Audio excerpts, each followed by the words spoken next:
There we are. Good evening and welcome to this, the sixth and final of the Understanding Cinema sessions from the BFI and the Centre for the Moving Image in Edinburgh. This is the final session of six, looking at l'intervalle, distance, intervals of distance, and what that means to the filmmaker and the participant making films, and of the spectator, and how can we use these different intervals in film to make our films more interesting, and what does that tell us about what we want to say, and how can we express ourselves through it. So we've worked our way through about 6 weeks, obviously, of work on this, looking at different clips on the way, and tonight's session looks at 4 final clips around the thematic areas, and then the final clip is one we'll invite you to watch on your own after the session, or during the session if you really so want, if you're watching later on YouTube. The final session, the final presentation of the films has actually happened in Paris, and Mark, who's here, and I will chat about that in a moment or two as well. What struck me, Mark, about watching the Paris film was the kind of the beauty of the film essay. What these films, when they're made, they are short films in their own right, but they're also sketches, like an artist might sketch in preparation for something in their cookie and their sketchbook. And there's a real beauty to that. You get the sense, particularly with the Thames movie, that they really are, they're sketching something, they're trying something and playing around with something, and it's fantastic. I was really impressed with it. How was it received in France? Can you hear me at all, Mark? Sorry. I've lost sound, Alistair. Why have I lost sound? Okay. That's your microphone's off now, I can see. If you put your microphone back on at the top there, let's see. I'll just type you. Sorry, it's wrong.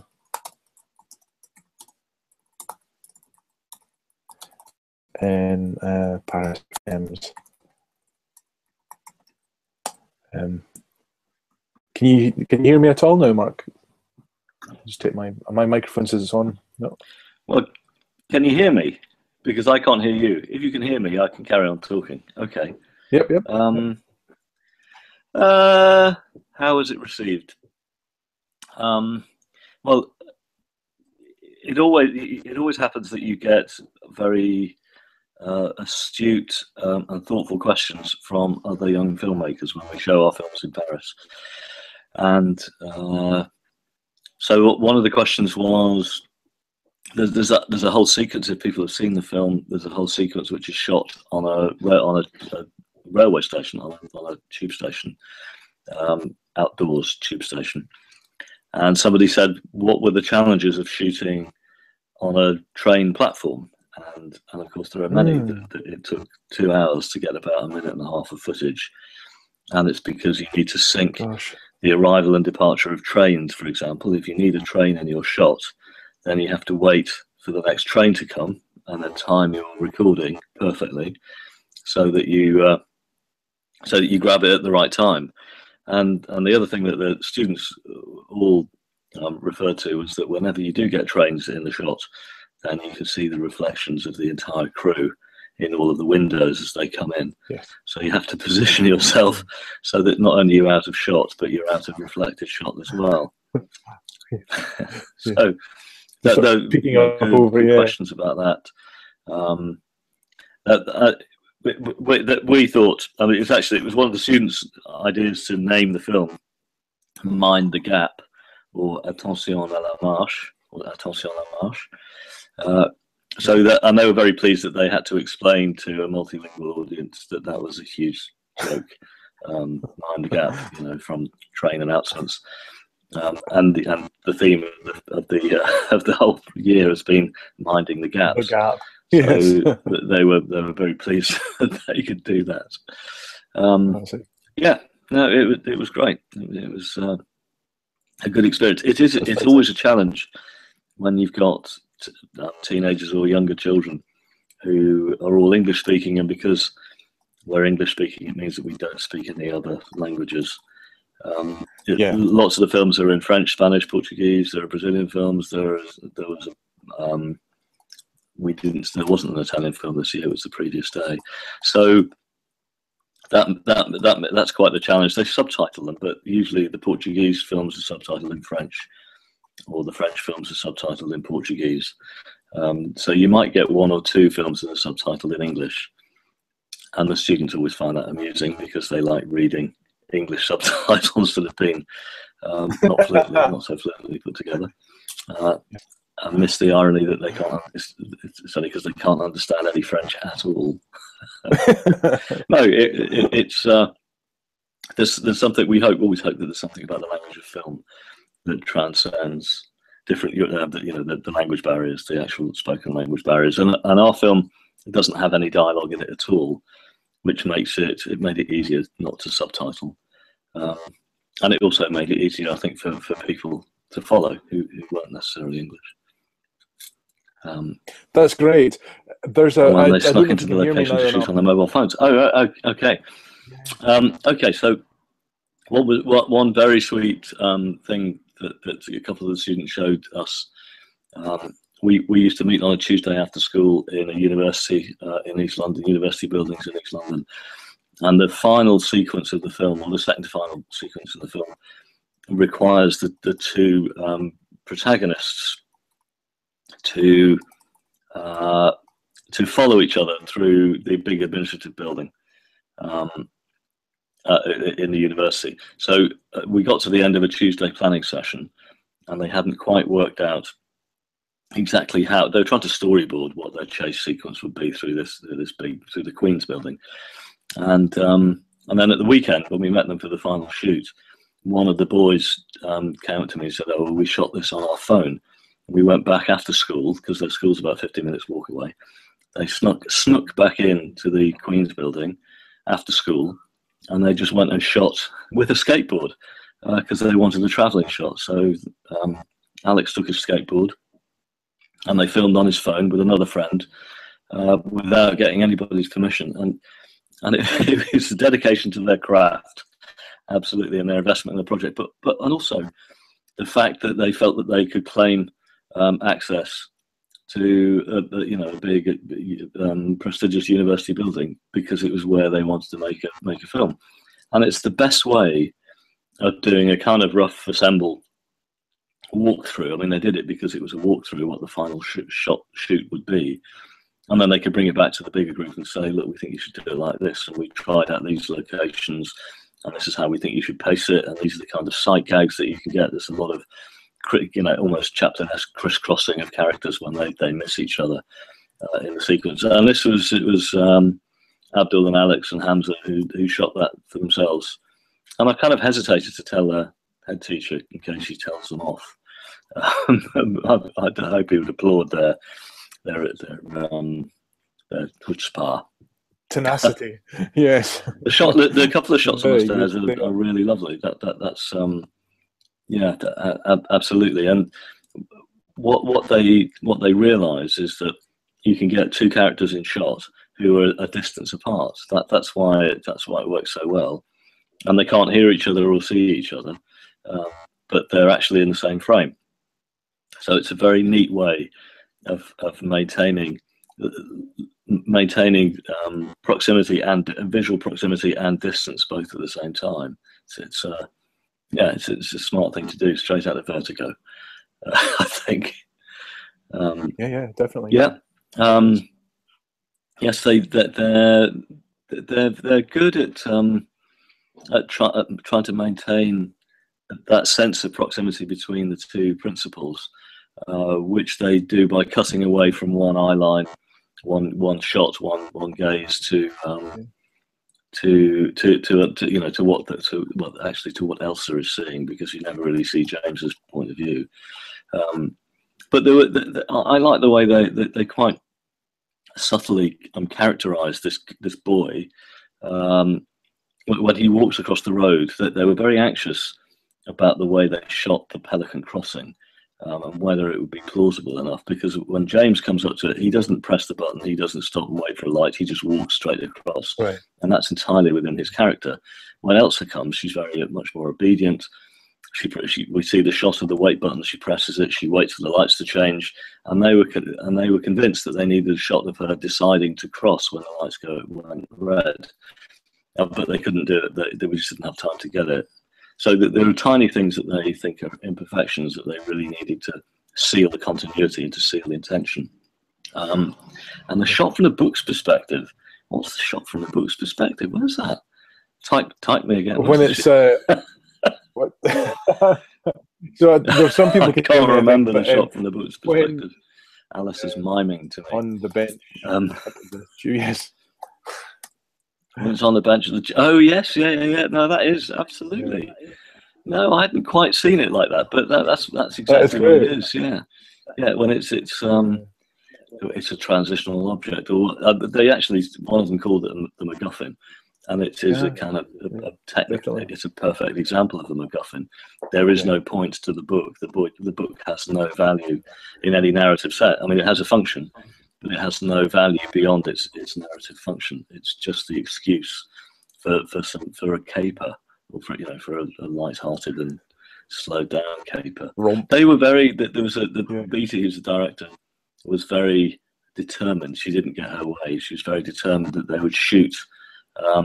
Take a shot from the inside of the letterbox, but the others just decided that would just break a wall. That was James's domain. It was his own space, and Elsa was not going to be allowed to cross that threshold. So they kept the camera out.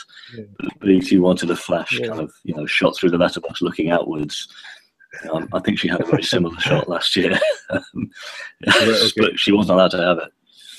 I think she's forgiven us. That's great. I think it works. I think it works well as a sequence. And I like when you were just describing it, the film essay that the program requires as not necessarily a completed thing, although it does have to be completed, but a kind of sketch, a set of sketches towards something that would be finished and complete. Yes. And it does absolutely. It has that feeling too. I think that it's trying out of a set of techniques and of a set of ideas without feeling the anxiety that have to be completely perfected and finished. Are we gonna? Is this my issue with sound? I think it is. Yeah, because I can see my microphone's on. So do you want to take your earphones out? I don't know if you can see that. Yeah. See if you and unplug it. It might be my headphones. Yeah, I think it might be a technical issue there. Don't know, can you hear me now if you've unplugged them? No, it's just something. There's something weird going on here. I'll just try my sound again. Okay. Peculiar. That's okay. That's all working. Can you hear me now? What I'd like to do is volume. No. Hello. I've got a funny little USB thing, and it's got a green light which should flash when there is sound out, and it's not flashing at all. Well, hold on, I'll try with my. So that suggests that there's something in my. Does that help better at all? There's something in my settings. Okay. So, what I'd like to do is I don't know where I'd find them. Where I find settings in the chat. I'm going to move on to a clip now. No. So, good evening. One viewer online as well. So we're going to move over to look at a clip from. We're going to move on to Pocket Money. Okay. Yeah, I don't know if you can. I think we might, but so we're going to go over to the YouTube window. If you go to if you're watching the link on the Google page, it's the first clip on there, and you click through onto YouTube. If you're watching in this window, you'll see it through there. It's the first clip. That's L'Argent de Poche, the very interesting between the principal character, the little boy, and his object. It's about 4 minutes long. We'll maybe stop about 3-4 minutes in. Excellent, you got me back. Fantastic. Hello, Mark. So I'm just going to say we'll probably watch about 3 or 4 minutes of this. If you've never seen this before, it's very peculiar. I don't know quite how I feel about it. The sensational response is somewhat different to what I'd anticipated. But so if it's okay, Mark, if you can click through to YouTube as well, I'm just going to press play in a second. The YouTube window on the Hangout. Yeah. Okay, and I'm pressing play.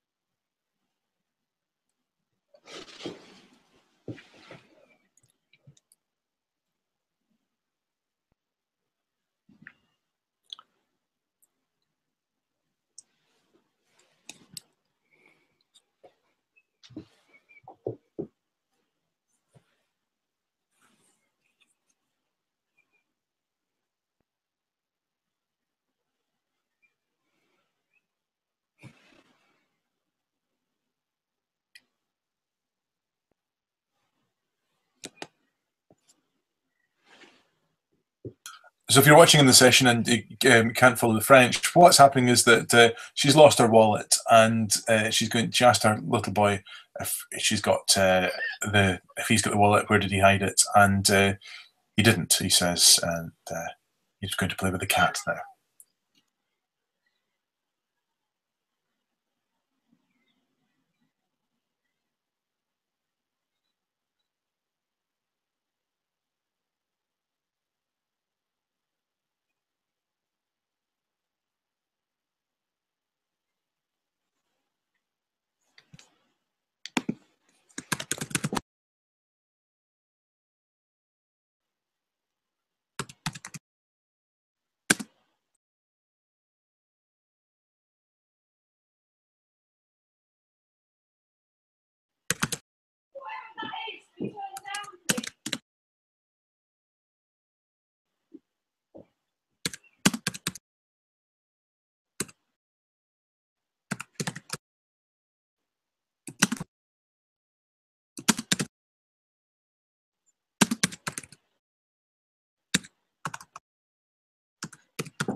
It's so upsetting.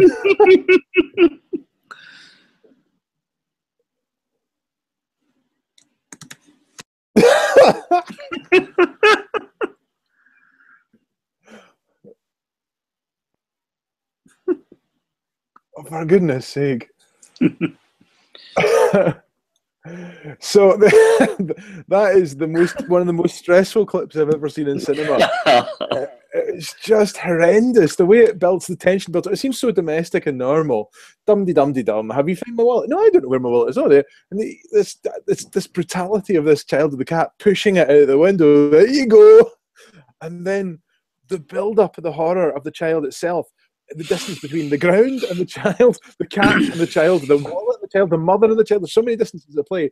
And the drama is the ground and them getting together.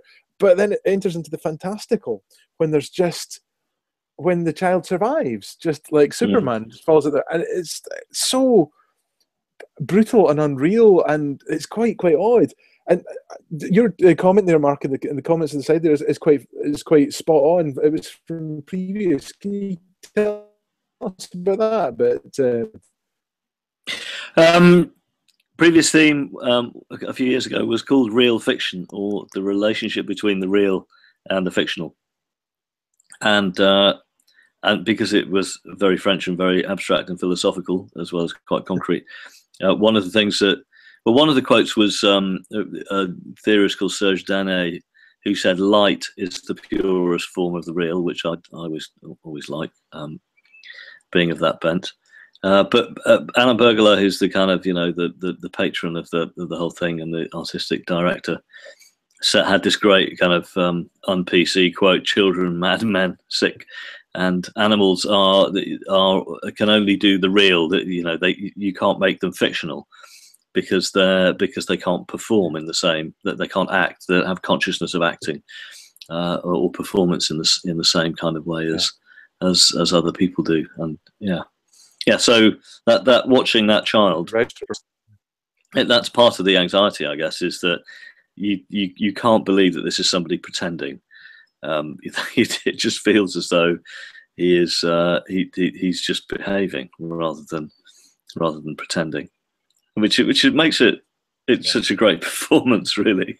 But it's just wonderful. But there's also something of there's an extra layer of distance added by parallel editing, because we see the tension builds up.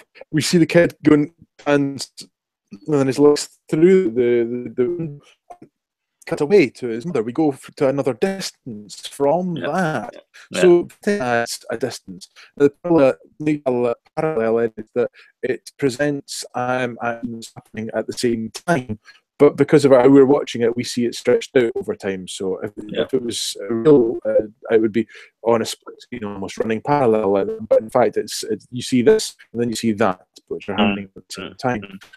So there's a real editing is a factor of distance as well, which hadn't struck me before, and it helps really to increase the tension. It's just when you think, oh God, no! Oh, you're cut away.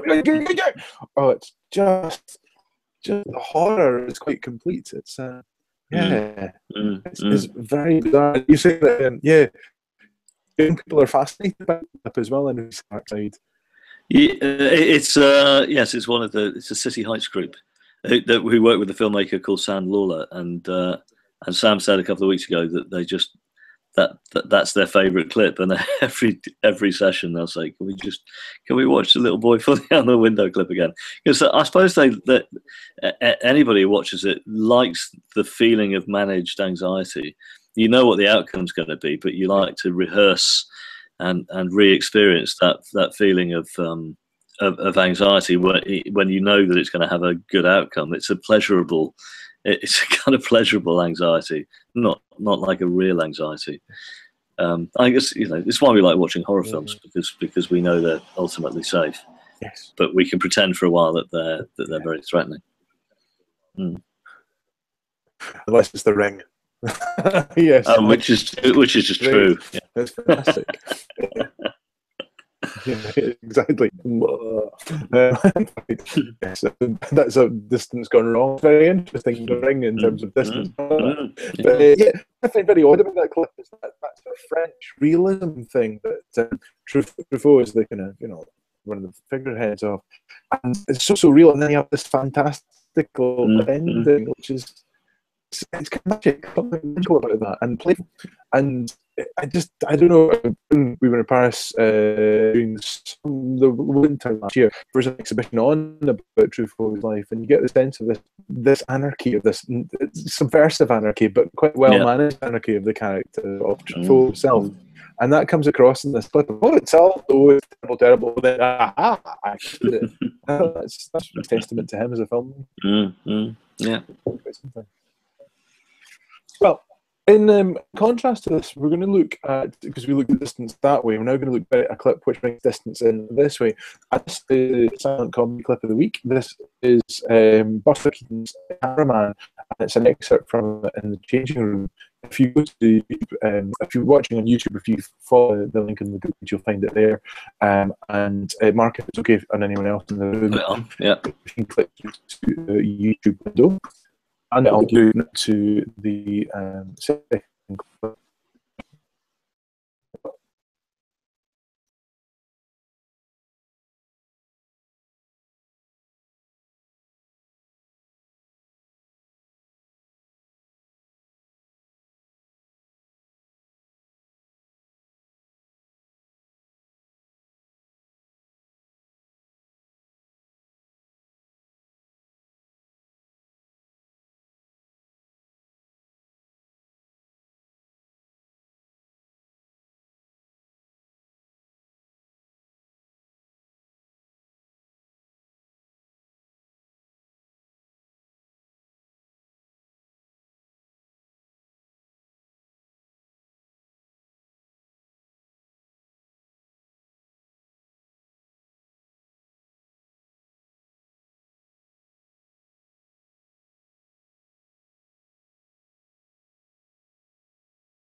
I'm just going to advance it just a small amount so we can see.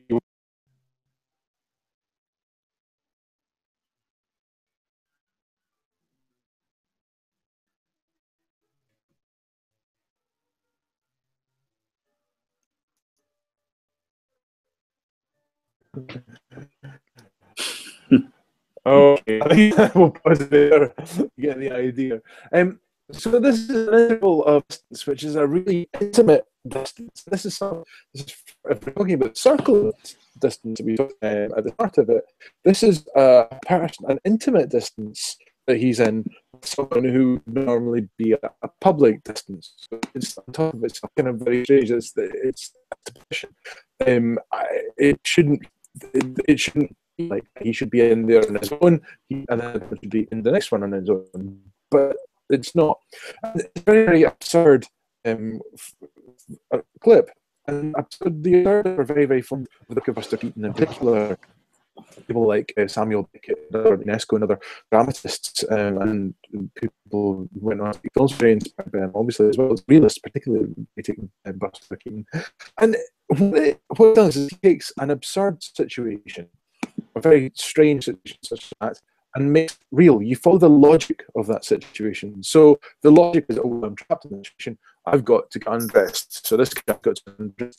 And you find out what happens when a character treats that as a reality. And doing that, you enter into the most fantastical and wonderful thing. You start to see things you never expect. If this character's totally bizarre reality is their reality, but once to the depth of it, you get some very, very interesting results. This exercise worth doing is finding a very simple relation and just twisting one element of it. So someone waiting somewhere, or someone trying to do one element of it to make it slightly unreal. The characters then have to work with it. How do you work with that with film? So how could you do a film exercise based around that? Using distance as well? What could you do around distance? What would be the opposite of that clip? So a massive space, two lovers meeting across a gym. Darling, I don't know. What would it be? What would the opposite of that one? That's a challenge. But Mark, is there anything you want to say about that clip at all? No, it's a favourite of mine as well.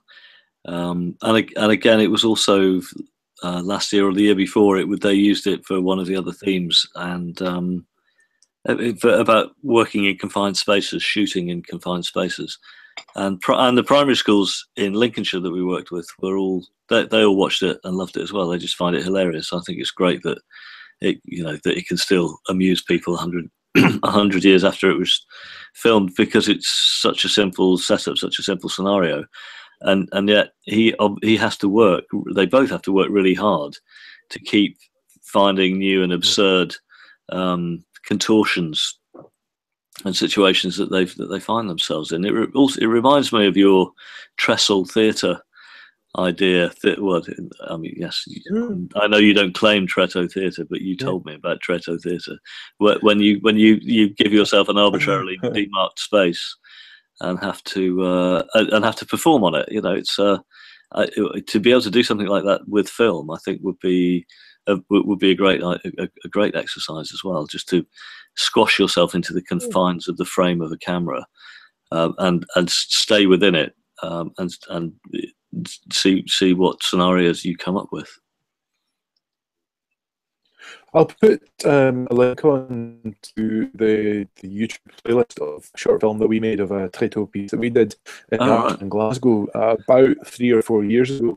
And you've seen it, Mark, so I don't know if I passed it on this, but yeah, we'll pop that across. You can see it. The idea of Tretto theatre is you give 2 metre by 1 metre space, and you put 7 or 8 actors on, and you tell the biggest story you possibly can. So what we took the idea of like Robert Ludlum style theme, the title, and it was the Lorimer illusion. I didn't know what it was, and we created this piece around that.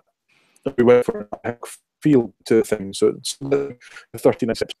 So yeah, what is the filmic solution? What is the filmic answer to Tretto? And it's brilliant because these defined sets of rules help you create a language. Very clearly, define your own language, define your space and your language, and then you can push that. I find the contrast of that. I can't find the contrary of it.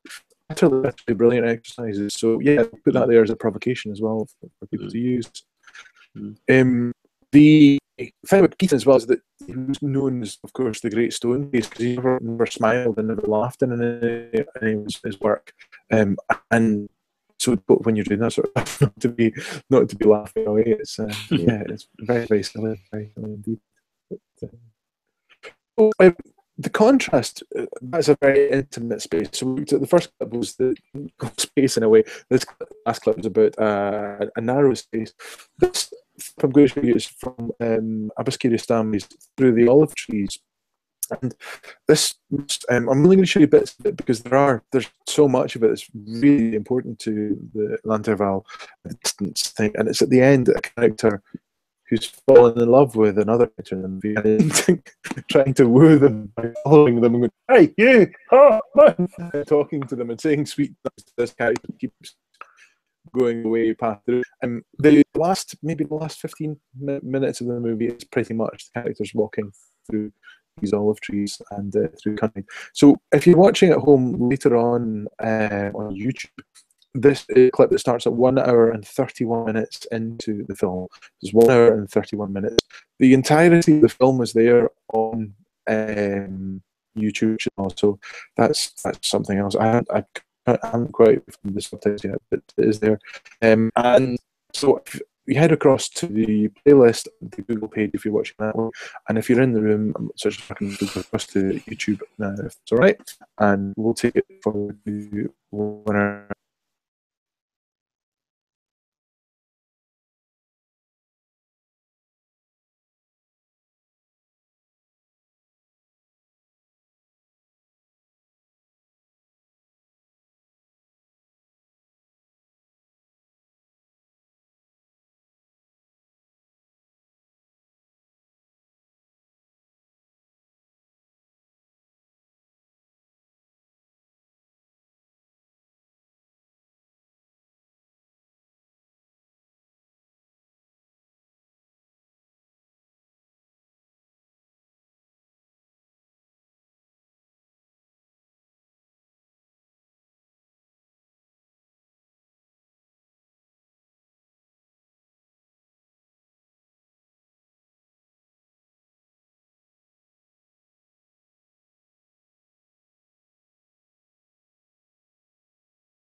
We're going to jump ahead very slightly in this.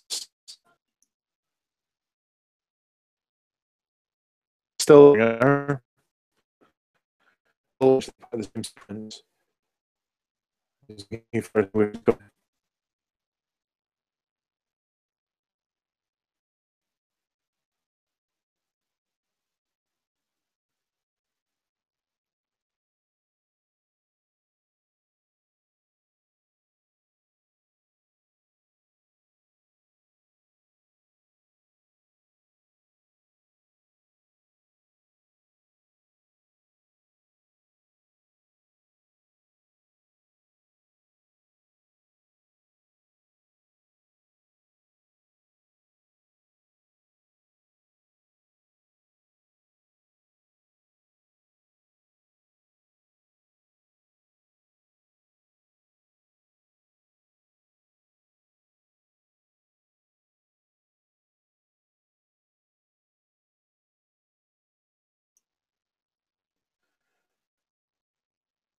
It's an incredibly beautiful piece of work.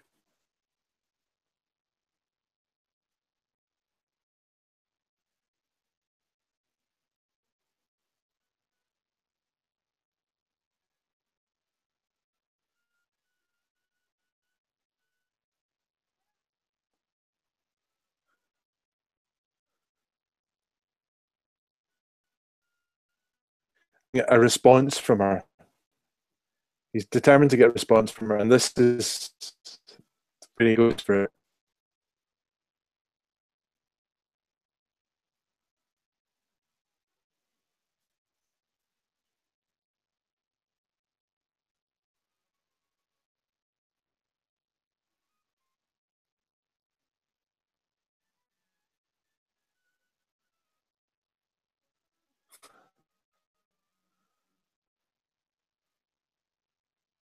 And there we are. There's the response. Very, very, very far away.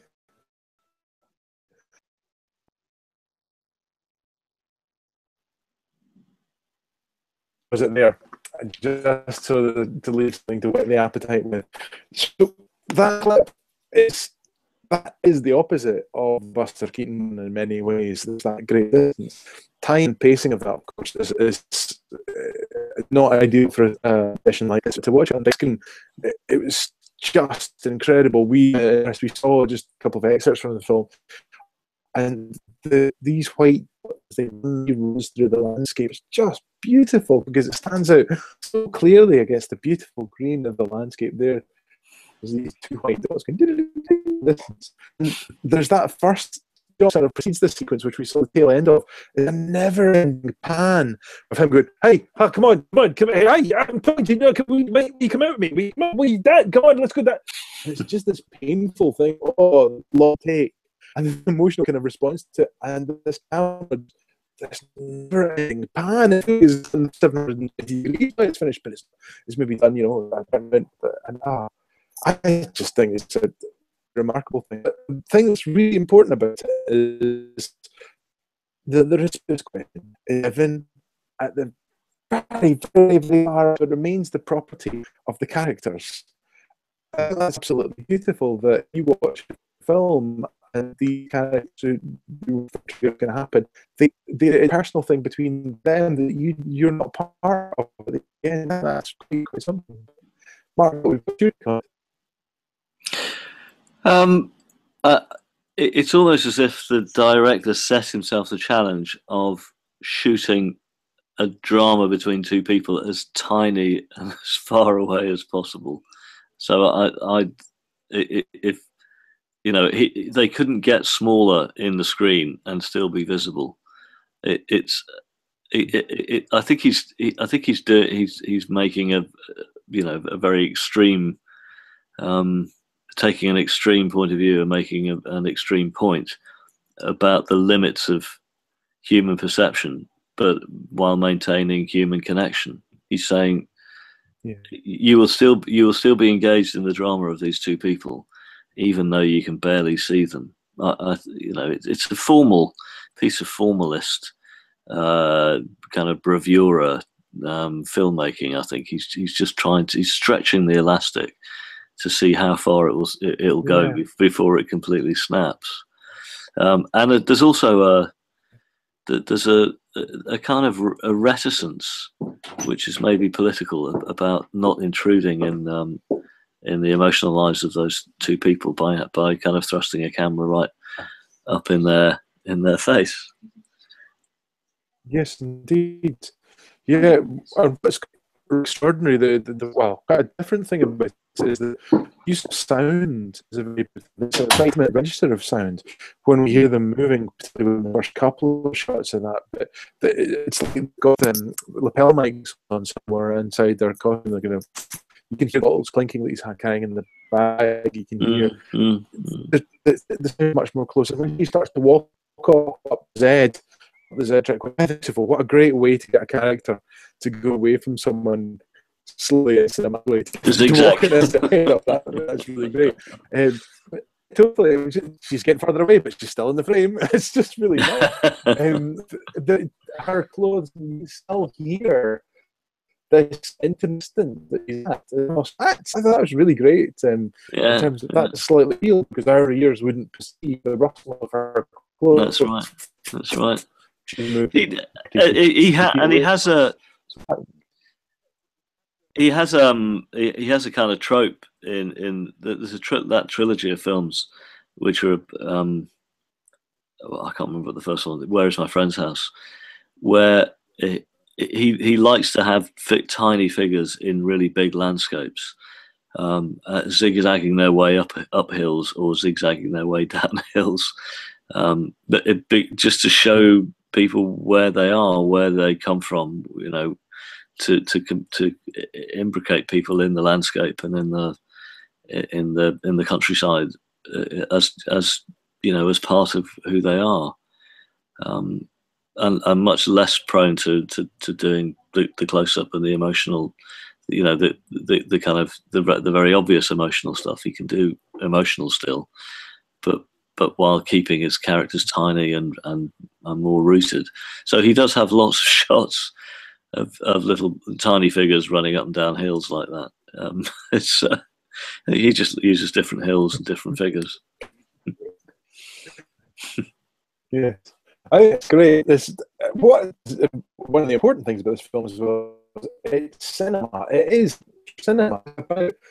And I often have a problem with art films that are self-referential, such as theatre, but film can be that. But this, I think, is different. There's a great sincerity to it, and it's about Iran and the landscape that's been destroyed by earthquake, and film crews come back a year after that. I haven't seen the full film. I haven't seen the other go. It seems justified. It seems like an goal to using that as a means to look at characters through the cinema, which is actually very, very nice. When it's done well, it seems. Yeah, the sincerity of it is important for me with that. I think it's really quite remarkable.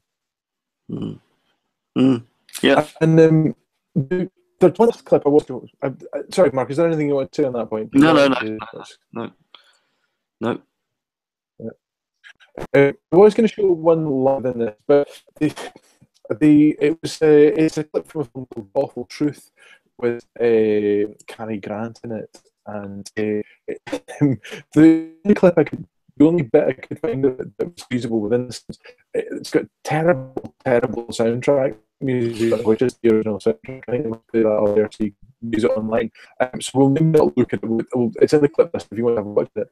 What happens in that clip is that there's two characters who are divorced at the midnight, and the screwball comedy. So it's absurd. Logic is very absurd. Screwball comedy scenes. I should like them. They just drive me to the wall. I find them really annoying, but the second bit is really very good. In there. They're stranded and they're in her uncle or auntie's house. There's a door separating these two characters who are still very much in love, but to be divorced. But it's a misunderstanding, really, and it's how this distance between them kind of plays the distance between how he tries to block the door and is really just looking to see if she's up waiting for him. It's excellent. It's a really, really fine piece of filmmaking. So it's worth looking afterwards. But as I say, it's got such a horrible soundtrack on it that I don't think we want to look at the session. The whole film, The Awful Truth, is up to its name, unfortunately. That's about the only decent bit in it to mine. Georgia, my partner, and I sat down to watch it and really troubled. So it's got some great things towards the end. I think it's worth seeing. Is there anything you would say about the nature of that clip at all from The Awful Truth, Mark? I thought it was a really funny film. Actually, maybe we got it on a better YouTube version, but we both watched it, and it was kind of witty and grown up, and quite kind of sad, I think. But from that moment of 30 that moment of 30 screwball comedies, when the Battle of the Sexes kind of thing, where women are giving as good as they get, and it's quite obvious all the way through that, well, not all the way through, but a lot of the time she has the upper hand. She's just too smart for him. She's too fast for him, and he's a kind of slightly sad and one step behind, slightly lame character. It also has a quote in it which I thought came from somewhere else, and I can't find where else it is. But he says, it comes around, well, spring is that time of year when a man's thoughts turn to what he's been thinking about for the rest of the year, which is somebody's quoted in another film, and I thought it came from that other film. But so it's a source of yeah, it's kind of neglected screwball classic, really. I think, and very much worth a watch, definitely. Yeah. No, I think there are elements of it. The sadness is certainly there's a real kind of this sort of weird tragedy. I love the relationship with him and the dog's more important. Yeah, that's right. Yeah, that's very, very good. And, yeah, there are, in terms of tensions, character tensions, there's some really good stuff in there as well. These interlopers that come in between them and force a distance between the characters. But she's using one of these interlopers to actually draw them together rather than force them apart. Which is very interesting. That's, dramatically, it's really good. It's maybe worth revisiting the structure of it as a more formal drama when you think about it. But, peculiar thing. Well, so you're welcome to have a look at that clip on your own when you're at home on watching on YouTube or whatever. It's the last clip there. It's from The Awful Truth, as I say. And the very last clip, the second last clip, because I'll put one more on later on tonight, is Mind the Gap from Thames School. And this is what Mark and I were talking about at the start of the session. And I'll give you the stimulus for that again. The film is the summation of the learning of the journey through the understanding cinema process, or the Cinéma 100 ans de jeunesse process. And the group film essay is to make a short film lasting 6 to 10 minute sequence. A character is drawn into a situation that makes them envious, involving 2 or 3 characters. They then distance themselves from the scene. They then meet another character.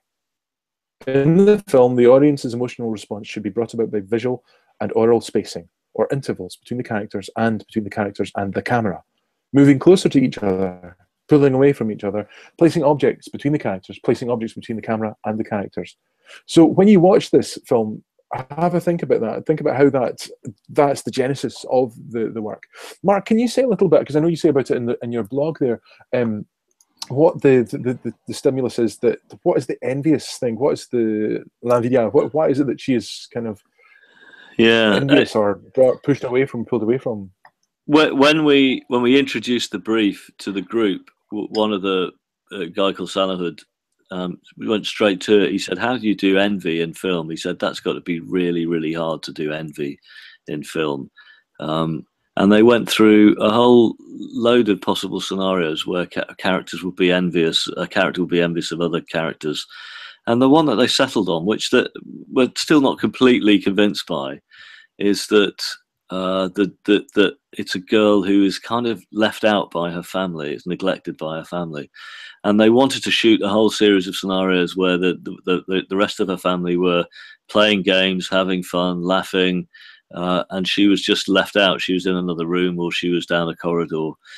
But in the end, it's just a challenge of getting people to act those roles.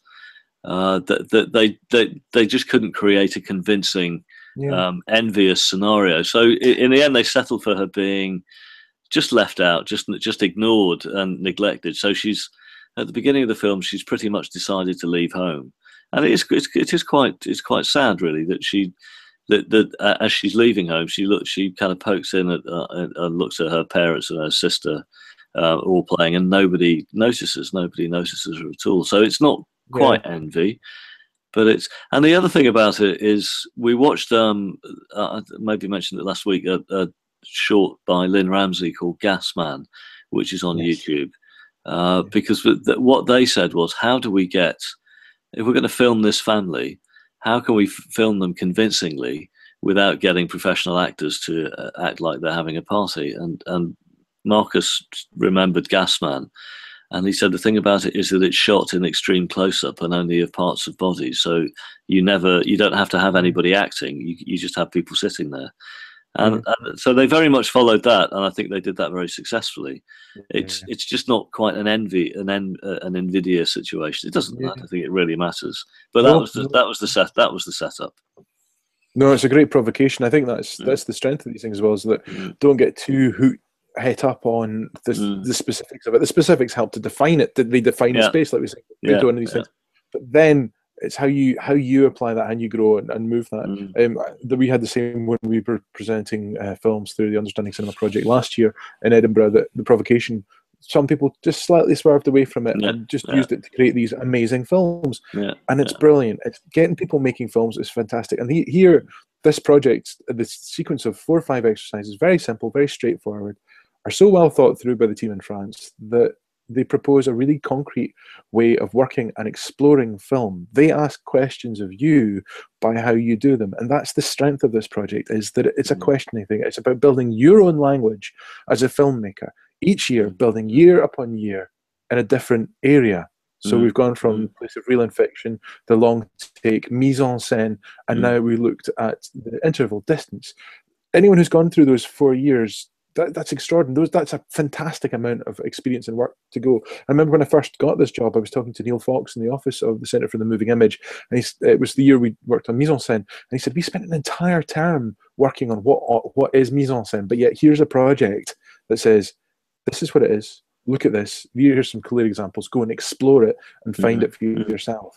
And that for me is the strength of this project. It's about you as a learner working, not a teacher, but as a young person, as a group, as a tutor. The framework of it is fantastic. I think it's one of the greatest film education projects I've come across. So it's a damn fine time. Okay. So I think on that note, we'll probably call it a day. If you want any further information on any of the clips you've seen or any questions, or you want to raise any points, please feel free to email myself at alsach@gmail.com. Check into the Understanding Cinema WordPress blog. Things may be updated in there at some point in the future. All these videos will certainly be there with the playlists on them in the coming weeks. And thank you very much for having stayed the course for this. So there's a number of people I know, Sandra out there, and Lewis, Fraser as well. Thank you as well, and David and Kate. I know are all people who've gone and followed us through as well. So thank you so much for your time, guys. Really, really appreciate it. Thank you to everyone who's come into the sessions as well, and Mark especially there. It's been great working with you on this. And thank you to everyone who's helped organise it in both the BFI and the Centre for the Moving Image, such as Nicola, Sabrina, and company. So thank you all, and yes, we'll see you again someday. Well done you as well. Thank you very much, Alistair. All right. Excellent. Cheers. All right. See you all later. Thank you. Bye-bye.